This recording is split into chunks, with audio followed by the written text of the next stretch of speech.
ചിലപ്പോൾ ചെറിയ എന്തെങ്കിലും തിന്മയായിരിക്കും, പക്ഷെ അത് ഭയങ്കരമായ നാശമുണ്ടാക്കുന്നതായിരിക്കും. ചിലപ്പോൾ എന്തെങ്കിലും ഒരു വാക്ക് പറയും, ആ വാക്കുകൊണ്ടുണ്ടാകുന്ന ദൂഷ്യം ലോകം മുഴുവനും നാശത്തിലേക്ക് പോകുന്നതിന് കാരണമായേക്കാം, അല്ലെങ്കിൽ പല കുഴപ്പങ്ങളും ഉണ്ടാകുന്നതിന് കാരണമായേക്കാം.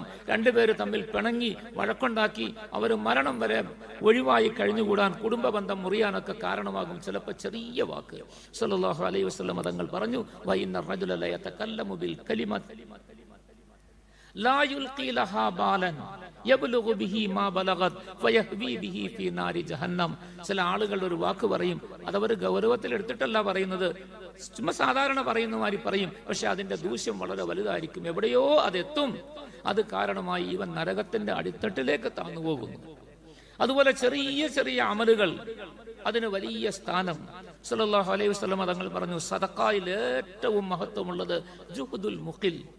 ഇല്ല, ദരിദ്രനാണ്, ഒന്നുമില്ല, അവനൊക്കെ അന്നത്തെ അരി മേടിക്കാനുള്ള കാശില്ല, 60 രൂപ വേണം 1 കിലോ അരി വാങ്ങിക്കണമെങ്കിൽ, അവൻ്റെ കയ്യിൽ 50 രൂപയേ ഉള്ളൂ. അവൻ അതും കൊണ്ടുപോയി 50 രൂപയ്ക്ക് അരി വാങ്ങിച്ച് കഞ്ഞി വെക്കാമെന്ന് വിചാരിച്ച് പോവുകയാണ്. അപ്പോഴാണ് ആരെങ്കിലും ഒരാളെ കണ്ട് സാധു വന്നവനെടുത്ത് ചോദിക്കുന്നത്, അവൻ അതിൽ നിന്ന് 5 രൂപ അവനക്ക് കൊടുത്തു. ആ 50 45 കുറച്ചിട്ട് അത് മതി എന്ന് തീരുമാനിച്ച്. ഇല്ലാത്തവൻ കൊടുക്കുന്ന ചെറിയ സദഖ, ജുഹ്ദുൽ മുഖിൽ, 10 പൈസയുടെ ആണെങ്കിലും ഇത് അള്ളാഹുവിന്റെ അടുക്കൽ വലിയ വിലയുള്ളതാണ്. അളവിൽ വലിപ്പത്തിൽ വളരെ കുറവാണ്, പക്ഷെ അള്ളാഹുവിന്റെ അടുക്കൽ വലുതാണ്. സല്ലല്ലാഹു അലൈഹി വസല്ലം തങ്ങൾ പറഞ്ഞു, ഈ വചനങ്ങൾ രണ്ടും ചെറുതാണ്, പക്ഷേ മീസാനിൽ വലിയ ഭാരമുള്ളതാണ്. സഖീലതാനി ഫിൽ മീസാൻ. ഇമാം ബുഖാരി റഹ്മഹുല്ലാ അദ്ദേഹത്തിന്റെ ലക്ഷ്യം ഇവൻ കൊണ്ട് സമർത്ഥിക്കുകയാണ്, വചനങ്ങൾ തൂക്കപ്പെടുമെന്ന് പറഞ്ഞു. ഇവിടെ 2 കലിമത്തിനെ കുറിച്ച് പറഞ്ഞു.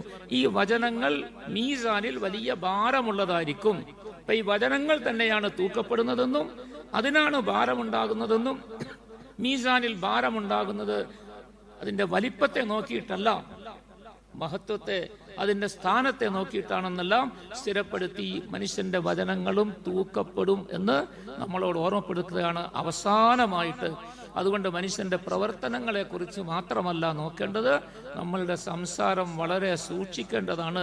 നാവിൽ നിന്ന് വരുന്നത് വളരെ ഗൗരവത്തോടുകൂടി സൂക്ഷിച്ചിട്ടേ പറയാവൂ എന്ന് ഓർമ്മപ്പെടുത്തുകയാണ്. ഇല്ലെങ്കിൽ മീസാനിൽ വലിയ ഭാരമുള്ളതായിട്ട് വരും.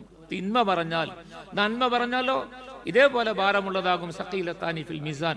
എന്താ ഈ 2 വചനങ്ങൾ? എത്ര ചെറുതാ, ലളിതമാ. സുബ്ഹാനല്ലാഹി വബിഹംദിഹി സുബ്ഹാനല്ലാഹിൽ അദീം. പറയുന്നല്ലാരും സുബ്ഹാനല്ലാഹി വബിഹംദിഹി സുബ്ഹാനല്ലാഹിൽ അദീം.